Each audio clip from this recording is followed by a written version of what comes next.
everyone. I just want to take a quick moment to say thank you, thank you, thank you. Thank you for all of your support, and thank you because we have hit our initial goal of 500 subscribers. Woo!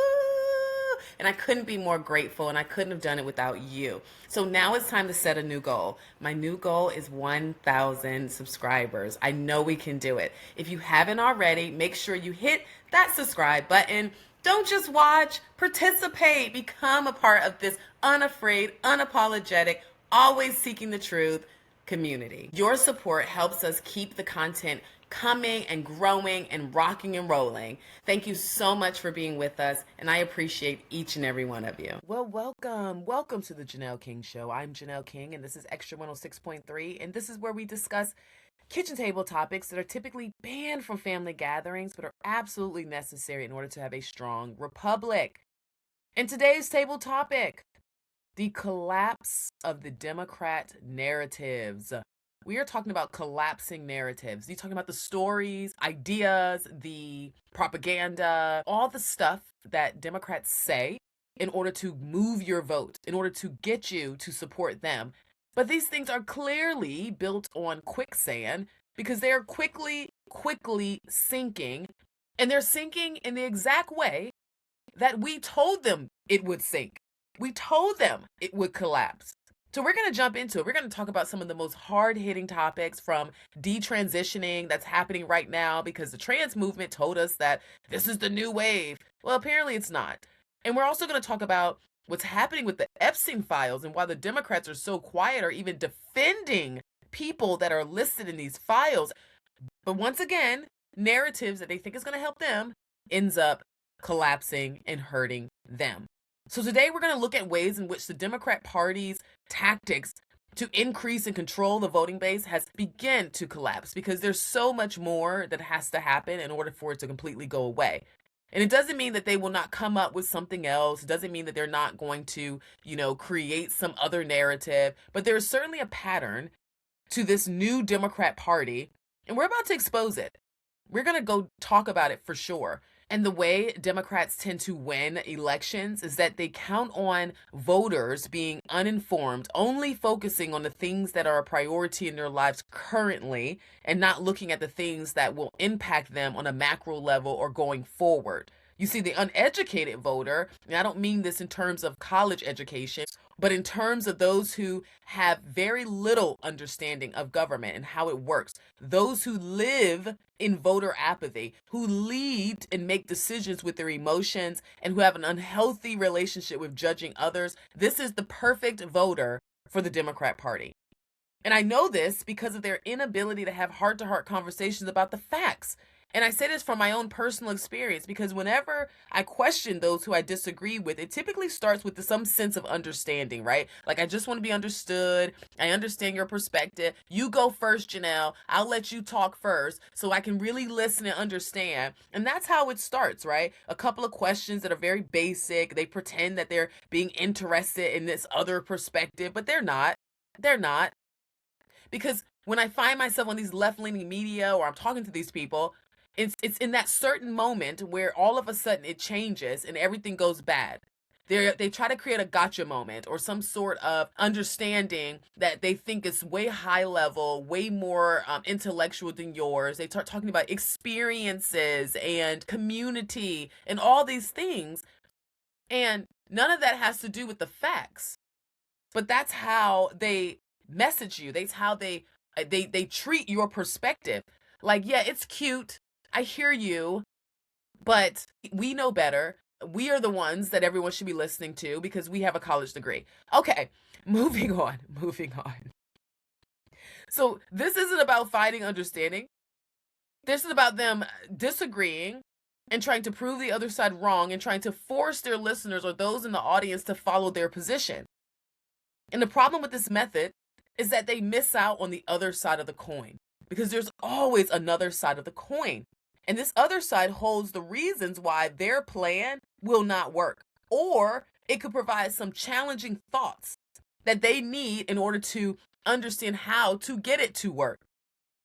So I have quite a few examples that I want to talk about during this show that I've been watching, and I'm watching how it's playing out. And I'm seeing the other side of the coin start to rear its head. So let's not waste time. Let's dive right in. Let's start with Zohran Mamdani. This guy is collapsing faster than I thought. I thought it would take a little bit of time. I honestly thought that he would pretend to be a little less socialist in the beginning so that he can kind of create some wins and then use that as a means of selling socialism, is what I thought he was going to do. But no, it's just collapsing hard, and it is collapsing on his head. And don't think for one moment that this is only about him being a socialist, because recently there were protesters in front of his house. Why? Because his mother is in the Epstein files. Apparently there are pictures of Zohran's mama hanging out with Epstein and Clinton. But we'll get back to that. We'll get back to that. Don't you worry. But let's start with how he's doing as a leader. Because they tell you that if you bring these topics up, you're the problem. They tell you if you ask for receipts, that if you are anti-progressive, you're lacking compassion. But here's the truth. A republic cannot survive on feelings alone, and it survives on facts. It survives on math. It survives on courage. Courage to say no when the fantasy becomes way too expensive. And Mamdani is clearly living in a fantasy. And in his fantasy, he's on top, the people are underneath, but he is most certainly the king. Because he wants to be responsible for your complete livelihood, New Yorkers. Complete livelihood. And for years, the strategy has been simple. Tell people exactly what they want to hear, promise them the moon on the silver platter, and never, ever, ever, ever, ever mention who's actually picking up the tab. And when you do, blame it on some external problem when it isn't fulfilled. So he's out here pitching compassionate projects. That's what he ran on. He's handing out these compassion projects like candy. Universal this, free that, city run everything. It sounds like a great stump speech, and I'm sure it feels even better to say it. Control. The cost of eggs and milk has skyrocketed. Some stores are even using dynamic pricing, jacking up the cost over the course of a day depending on what they can get away with. It doesn't need to be this way. I'm Zohran Mamdani, and as mayor, I will create a network of city-owned grocery stores. It's like a public option for produce. We will redirect city funds from corporate supermarkets to city-owned grocery stores, whose mission is lower prices, not price gouging. These stores will operate without a profit motive or having to pay property taxes or rent, and will pass on those savings to you. They'll partner with small businesses and nearby farms and sell at wholesale prices. The job of city government isn't to tinker around the edges while 1 in 4 children across our city go hungry. In front of a building owned by one of the worst landlords in New York City. It has racked up hundreds of code violations. After years of neglect and ongoing pressure from tenants, the city finally stepped in and sued the landlord. But even that didn't fix these issues. We are talking about a lack of heat, a lack of hot water, and instead, leaks, rats, a literal beehive in the wall. Housing isn't just more expensive than ever, it's falling apart. But what's Mayor Adams doing about this? The same thing as his real estate donors. Nothing. That's why I'm announcing a plan to overhaul the mayor's office to protect tenants, bringing code enforcement under one roof and making sure that agencies are working together to hold bad landlords accountable. Starting on day one, we will expand the city's special enforcement programs, doubling fines for hazardous violations and tripling them for conditions that are immediately dangerous. And when a really bad landlord, like this guy, refuses to fix it, the city's gonna step in, make the repairs, and send them the bill. If that doesn't work, the city's taking over the building. We're putting the worst landlords out of business. And we're going to transform 311 by bringing the latest in cutting-edge technology. Scheduling appointments with inspectors so you actually know when they're showing up to your apartment. And the best part? You're gonna pay for this! But actually, bad landlords are gonna pay for this. We're going to fund this expanded enforcement in the most obvious way, by actually collecting the fines and enforcing the violations the Adams administration has spent 4 years ignoring. Everybody says housing is a human right. Let's start acting like it. But now, He's learning that you cannot throw out these huge ideas with these huge price tags and you don't have a clear picture of how much money you have. That is such a terrible mistake. And unfortunately, it's a mistake that's made by young politicians who have no clue how things are run because they've lived cushion lives. They've never had to really work hard. So the concept or the idea that other people have to work hard makes them sad.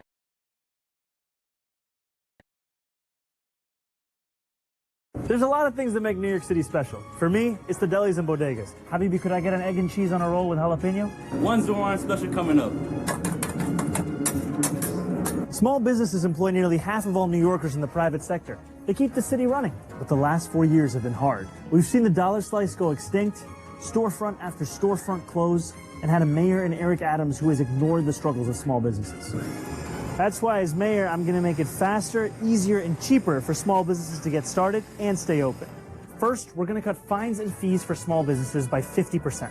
Regulations are important, but small businesses have to navigate more than 6,000 of them, with far fewer resources than the big chains. That's why, as mayor, I'll appoint a mom-and-pop czar with the clear goal of making it easier to run a small business. $1,000 isn't a lot to our city government, but it can be make or break for a small business trying to get off the ground. Next, we're going to accelerate permits and applications. The mom-and-pop czar will coordinate with agencies to speed up turnaround times, cut red tape, and let New Yorkers start businesses sooner. Because you shouldn't have to fill out 24 forms and go through 7 agencies to start a barbershop. But most of all, we're putting our money where our mouth is by increasing funding for small business support programs with 500%. We're going to invest $20 million in our Business Express service teams, which pair small businesses with a city case manager that helps them navigate permits and regulations, as well as connecting them with programs that provide them with financial and legal assistance. Right now, only 3% of businesses are using these programs. We want that number to skyrocket. The only thing more New York than an egg and cheese are the small businesses that make them. Together, we can not only protect them, but encourage new ones to make a home in our city.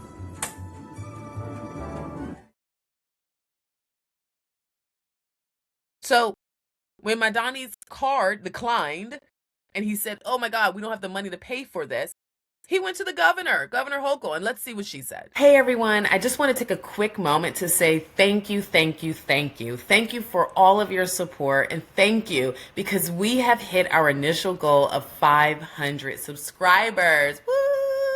And I couldn't be more grateful, and I couldn't have done it without you. So now it's time to set a new goal. My new goal is 1,000 subscribers. I know we can do it. If you haven't already, make sure you hit that subscribe button. Don't just watch, participate, become a part of this unafraid, unapologetic, always seeking the truth community. Your support helps us keep the content coming and growing and rocking and rolling. Thank you so much for being with us, and I appreciate each and every one of you. Does want to tax the rich more, bring it up about 2%. He can't do that on his own. You've previously said that you wouldn't be raising taxes. Have you reconsidered that stance? No, I would say one energetic rally does not get me to change my positions, I assure you.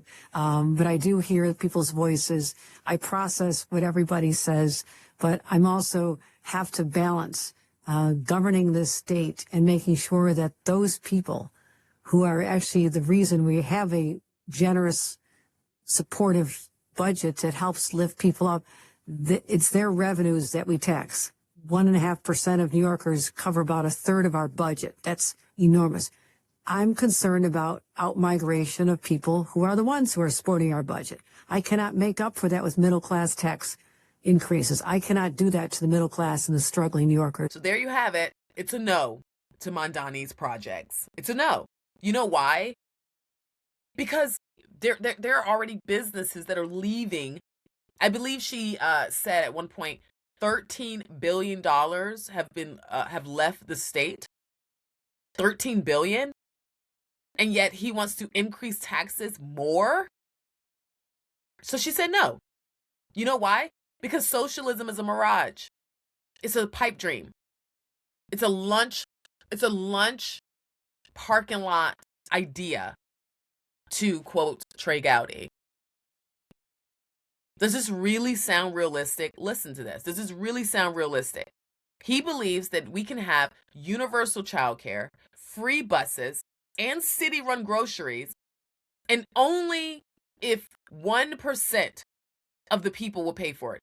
They want the 1% to cover the cost of universal childcare, free buses, and city-run grocery stores. Well, it's not, because it shows a lack of understanding on how the tax thing works. And when we talk about Mayor Mamdani's plan for New York, we aren't just talking about a budget, we're talking about a tax cliff. Most people think tax increases are a slope. You earn more, you pay a little more. It's gradual. But with Mamdani's proposal, city millionaires are looking at a drop-off. New York City already has the highest non-federal taxes in the country. Between the city and the state, the top earners already are looking at a 14.8% rate. Mamdani wants to hike the city portion by 2 points. And on paper, 2% sounds small. But for the New Yorker making over $1 million, that pushes their total marginal rate towards 17%. That is the highest in the United States and nearly triple the national median for taxes. And right now, the top 1% of New Yorkers already pay 40% of the city's entire income tax revenue. That is just a tiny group of people. About 34,000 people are carrying nearly half of the city on their backs. So when you hike that tax again, you aren't just asking them to pay their fair share. You're creating a mathematical breaking point. If just 5% of those high earners decided that 17% is the limit and that they want to move their primary residence to a state like Florida or Texas, where they have zero state income taxes, the revenue doesn't just dip, it completely vanishes. And then all these compassion projects like the free buses, the city-run grocery stores that require $9 billion in new yearly spending will then collapse the city. But if the very people that Mamdani is targeting walk off this tax cliff, the city is left with a massive budget hole and no one left to fill it. So the Democrats sell the cliff, right? They sell this as a way to fund their utopia. However, in reality, it's a way to ensure that people who fund the city's survival have every incentive to leave. It's giving them their out. Like, yeah, I can't afford to live here anymore. I legitimately can't afford to continue to pay for this entire city. And here's the heart of the matter. Compassion, it isn't free.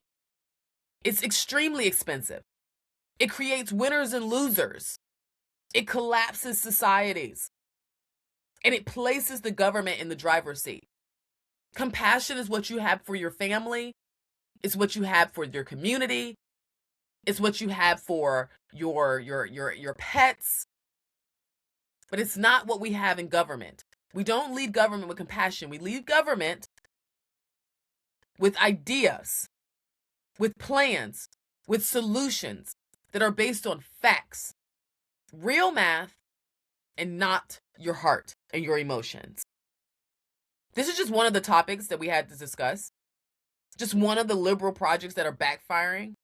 But what if I told you that there is one big issue that's not getting much media attention, and it's the number of people who are detransitioning from the trans community? Another narrative that is collapsing. Well, we're going to talk all about it after the break. You're listening to the Janelle King Show right here on Extra 106.3. Don't leave the table. We're just getting started. Welcome back to the Janelle King Show. I'm Janelle King, and this is Extra 106.3. And this is where we discuss kitchen table topics that are typically banned from family gatherings, but are absolutely necessary in order to have a strong republic. And today's table topic is the collapsing narratives of the Democrat Party.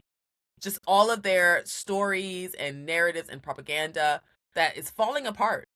And before the break, we laid out the blueprint on how the Democrat Party has spent years cultivating a very specific kind of voter.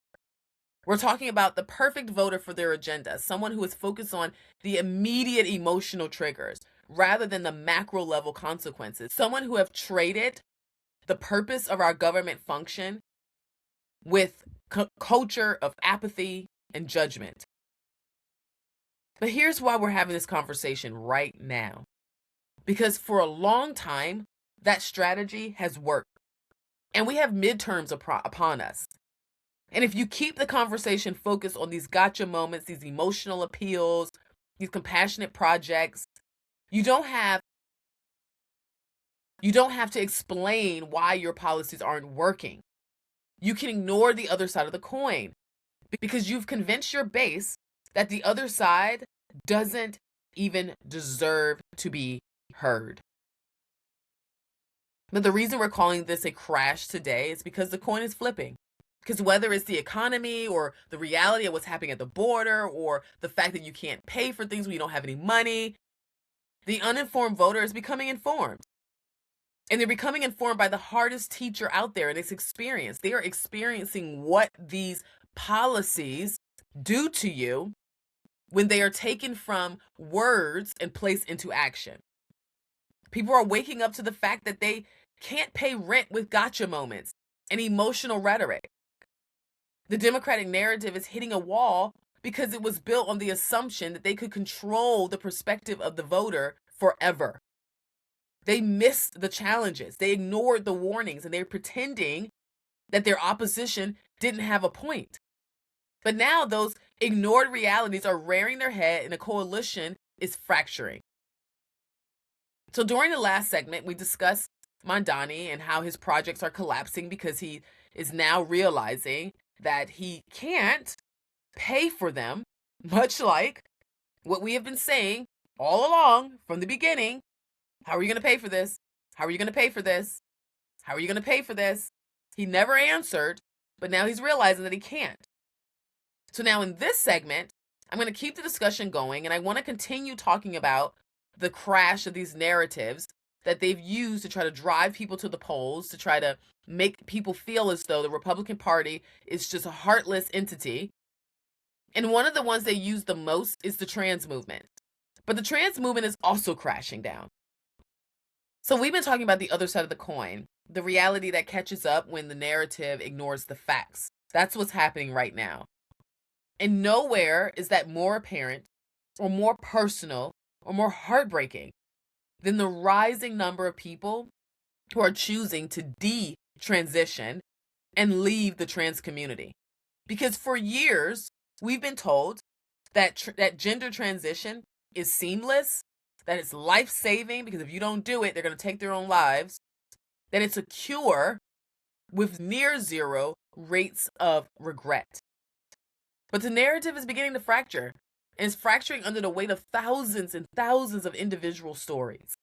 These aren't just stats. These are people who were told a specific story or message by the media, by experts, by their own doctors, only to find out that the story was incomplete.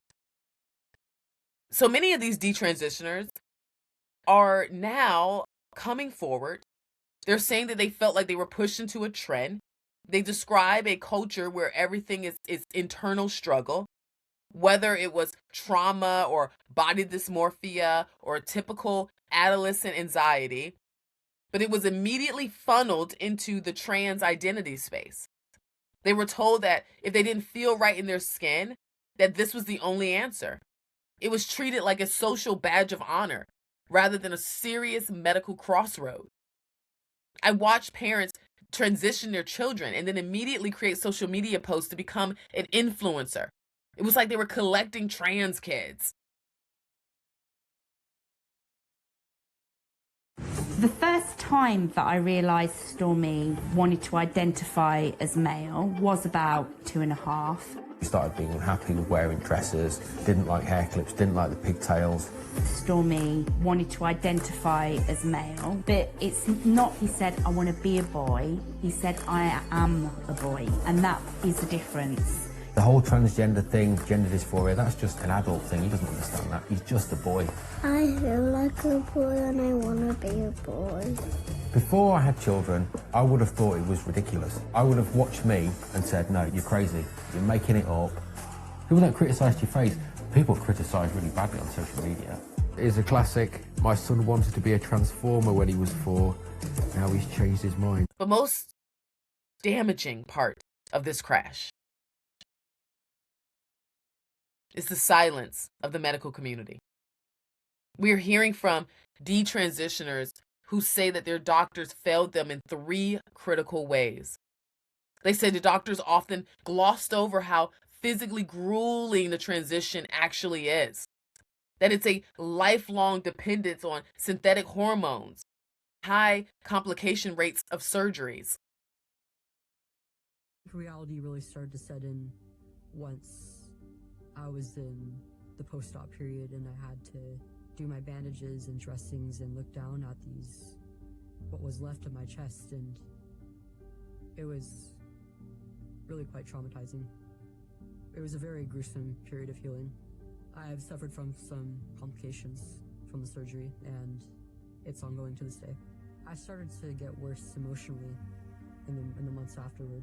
I started to realize that I actually miss looking like a girl. I had a lot of shame around this because, I had been on testosterone for so long that I no longer looked like a woman. Absolutely. It's horrifying. This shouldn't have been an option for me. It hurts knowing, I could have just grown up without any intervention, and I could have been completely normal. I wouldn't be dealing with all the stuff that I am now. I'm having some pretty serious complications from my surgery, on top of all the trauma that it's caused me.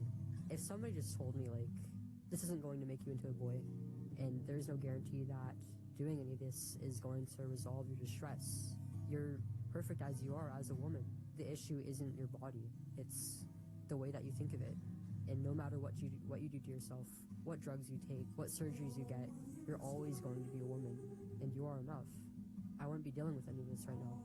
Did anyone say that to you? They said that there was a systemic omission regarding the loss of fertility and the loss of sexual function, and the fact that some changes simply cannot be reversed.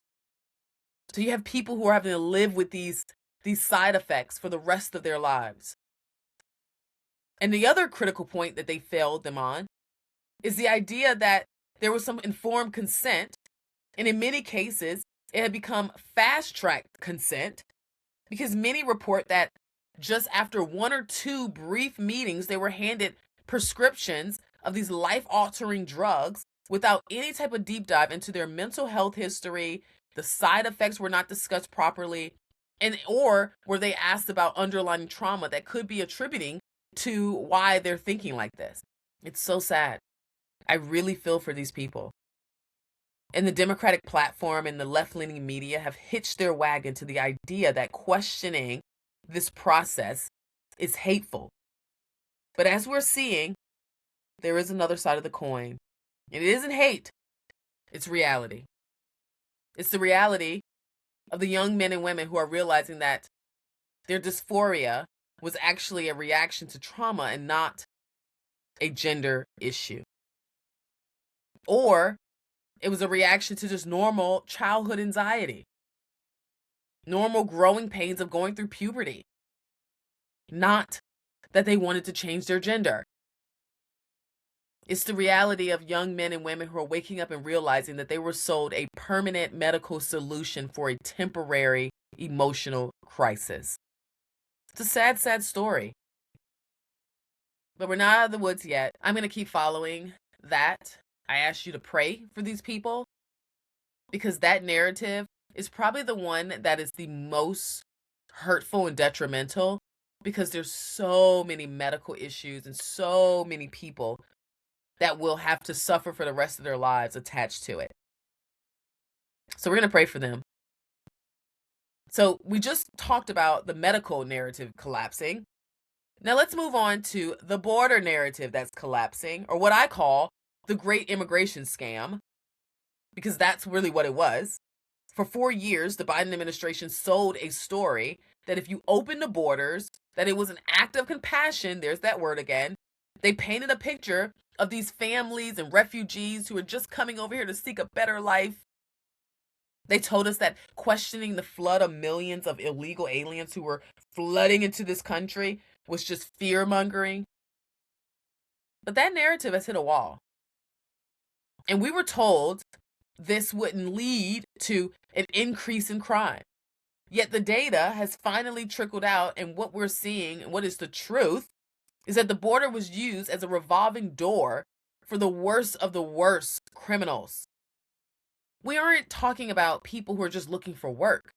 We're talking about tens of thousands of individuals with prior criminal convictions, murderers, rapists, gang members, who were released into our communities. They slapped on a refugee label, and they used that to mask the systemic failure and their inability, or I should say, just their decision to not vet these people. And it left us, American citizens, at risk. And look no further than the recent capture of Nicolas Maduro. For years, critics and opposition warned that Maduro wasn't just a dictator, that he was running a narco state. Now he's in the United States custody facing narco terrorism charges, thank God. And the other side of the coin is now exposed. The indictment shows that Maduro and his inner circle, which they call the Cartel of the Suns, S-U-N-S, deliberately weaponized migration. They didn't just let people leave. They facilitated the shipment of drugs and coordination with gangs like the Tren de Aragua to move criminals across our border. So why would the Biden-Harris administration allow this? It's simple. The voting base gamut. The Democrat Party is terrified. They're terrified because they're seeing a historic shift in Black voters who traditionally was the backbone of the party, but now they're walking away. They're tired of being taken for granted while their neighborhoods bear the brunt of the inflation and the crime that these open border policies have created. So the immigration scam was to try to replace the losing voters, which happen to be minority voters, with a new minority voter group that's a new permanent and more dependable voting base. Because at the point where Black Americans were getting government assistance and was heavily supporting that, then they were a reliable dependent base. They were permanent for a long time. But now that that's breaking up, they need to replace it. They banked on the idea that if you let enough people in and provide them with government resources, that you would secure that power for a generation at least. But they forgot one thing. You can't hide a crime wave forever. And the narrative that this was about helping refugees has totally collapsed because the American people see the drugs on their streets. They see the young people who are overdosing, the family addictions, the marriages that are breaking up, and the criminals that are happening to live in their backyard and taking over their apartment complexes. The Maduro capture didn't just catch a dictator. It caught an entire Democratic border narrative in a lie. So I'm going to continue to watch this. I'm going to continue to pay attention to the fallout of his capture and all the work that's being done by our ICE agents, because keep in mind, results take time. It takes time to show up, but I believe it will show up. I think it's going to show up by seeing the reduction in overdoses, a reduction in families breaking up, and addictions. But it's going to take time. So after the break, I have the mothership of collapsing narratives. This one is so shockingly obvious that I am completely appalled by the silence. And after all the hoopla around the Epstein files, now that they are dropping and the names that are being mentioned, you won't believe. But why the silence? Why the silence? We're going to jump into it. More after the break. You're listening to the Janelle King Show right here on Extra 106.3. We're almost done. Don't leave the table. Hello, everyone. My name is Suzanne Guy, and this is the Church's Moment. There is an incredible opportunity to start a distinct pro-life ministry at your church. We started one at our church about 5 years ago, and the fruit has been tangibly beautiful. We do monthly meetings that educate and equip the body of believers on sanctity of human life issues from womb to tomb by bringing in and featuring different pro-life leaders from all over Georgia, as well as featuring different ministries like post-abortion healing ministries or foster care ministries. There are so many great community partners out there. And then the second part of this pro-life ministry is having a care team. This is an opportunity to show moms in crisis, moms in unplanned, unwanted, or crisis pregnancies that the church is the place to run to, that the church is a safe haven and a place to go for tangible help, real hope, true compassion, friendship, and discipleship. And yes, an opportunity to share the gospel in both word and deed. Brothers and sisters in Christ, will you consider starting a distinct pro-life ministry at your church? It's so easy. Please contact me today to find out how simple this is. You can contact me at my email, proverbs31:8@att.net. This is the church's moment. Welcome back. Welcome back to the Janelle King Show right here on Extra 106.3. This is where we discuss kitchen table topics that are typically banned from family gatherings but are absolutely necessary in order to have a strong republic. In today's table topic, we're talking about a few of the collapsing narratives and propaganda that we hear from the Democrat Party. So in case you missed the show this far, don't you worry. You can always listen to the encore episode that airs tomorrow at 9 a.m. right here on 106.3 FM.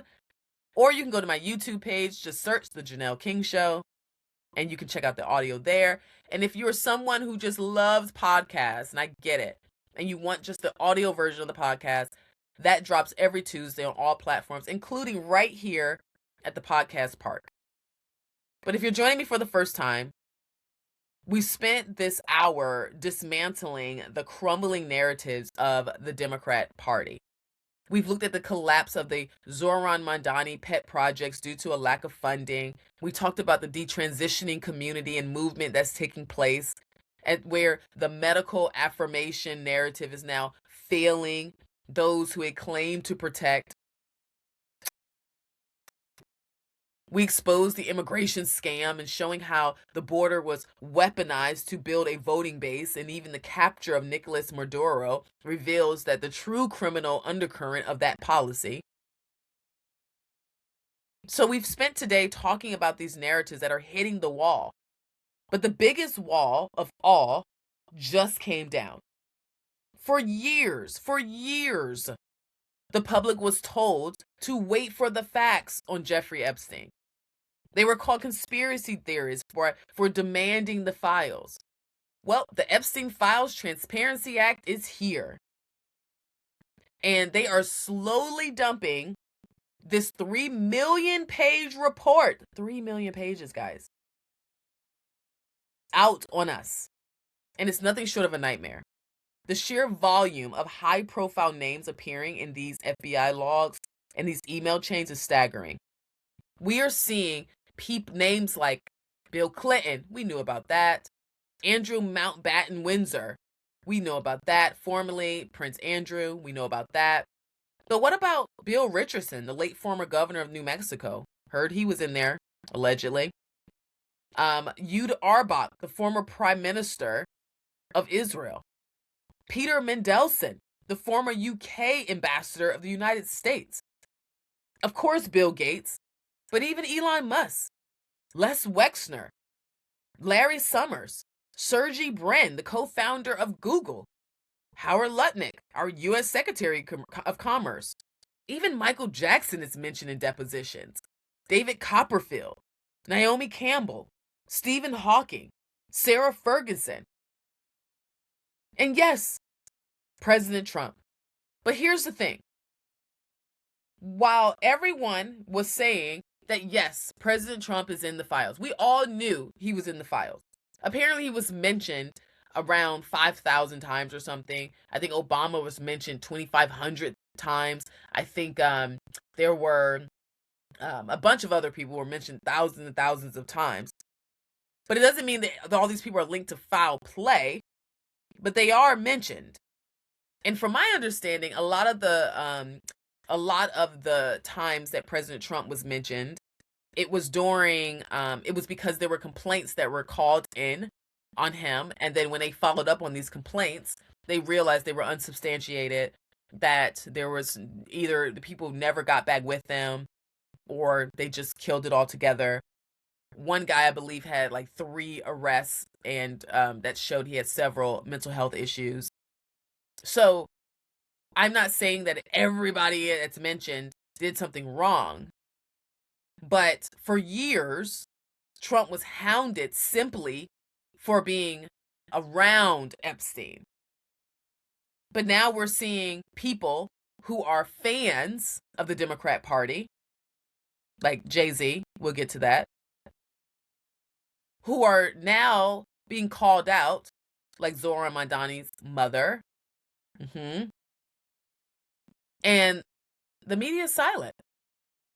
I don't hear anything. But what is truly unbelievable isn't just the names, isn't just the silence, but it's the defense. It's those who are not in the mainstream media, but they are connected to these people and how they are defending them. In the comments, I knew she was wrong. Jay-Z, I knew he was... What did it say Jay-Z did? He was there in 1996? Come on, people. Like, y'all are falling for it. It's the easiest, oldest trick in the book. And honestly, I'm losing faith in the average intelligence of the American person. Because, come on, just because somebody's name is mentioned in a 3 million document file of a person's life who's been lived over a span, crimes who've spanned decades, doesn't mean that every single person is an accomplice. He could be mentioned. He referenced Jay-Z once. He was like, oh, we could learn from Jay-Z's business model. Why are y'all, where's the crime? Focus. Hey everyone, I just want to take a quick moment to say thank you, thank you, thank you. Thank you for all of your support, and thank you because we have hit our initial goal of 500 subscribers. Woo! And I couldn't be more grateful, and I couldn't have done it without you. So now it's time to set a new goal. My new goal is 1,000 subscribers. I know we can do it. If you haven't already, make sure you hit that subscribe button. Don't just watch, participate, become a part of this unafraid, unapologetic, always seeking the truth community. Your support helps us keep the content coming and growing and rocking and rolling. Thank you so much for being with us, and I appreciate each and every one of you. It's the fact that they attacked Trump for the idea of him being in the files, and now they have proof. There's dead silence. Not that I agree, but it hasn't stopped the attacks in the past. So why are they so silent? And why are they defending others, but wouldn't provide the same defense for Trump? The rapid-fire excuses from the media and the legal teams is insulting to your intelligence. They don't think that you matter. They can just whiplash us time and time again, telling us, look over here. Oh, wait, I don't want you to see that, so look back over here. Over and over and over again. They're counting on you to stay in that uninformed state that we talked about earlier. And then there's the silence that I've noticed, the absolute quiet around the mentioning of Sean Carter, Jay-Z. The files include that there was a 2019 FBI report where a victim specifically names him, Jay-Z, alongside Harvey Weinstein, and they say that Harvey Weinstein allegedly was drugging and abusing women back in 1996. So why is the media, which is usually so quick to cancel based on a tweet, suddenly silent? Because Jay-Z isn't just an artist. He's a pillar of the very power structure of the Democrat Party relies on. And when the narrative protects the powerful, the truth becomes a secondary concern. Even MTG, where is she? Why aren't we hearing more of outrage from her as these files are coming out?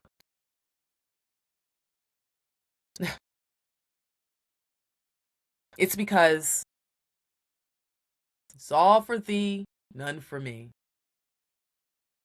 The Democrats are the judge and the jury of others, but fail to hold themselves accountable. So as we close, I want you to understand why all of this is happening at once.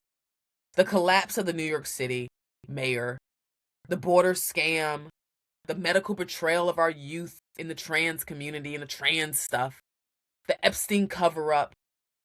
It's all happening because we've stopped making the republic a priority. A republic is built on the rule of law, where the truth applies to everyone equally. From the billionaire on a private plane to the citizen on Main Street. But we've traded the republic for narratives.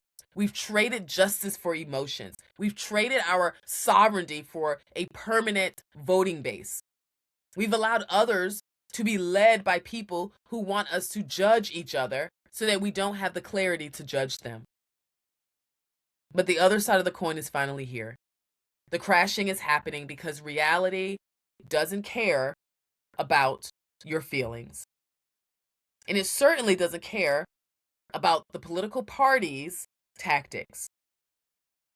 If we want to save this country, we have to stop falling for the gotcha moments, stop leaning and yielding into our emotions, and start demanding the truth no matter how bad it is. No matter whose name is on the list, the era of the perfect uninformed voter is over. Until next time, stay unafraid, stay unapologetic, and never stop seeking the truth.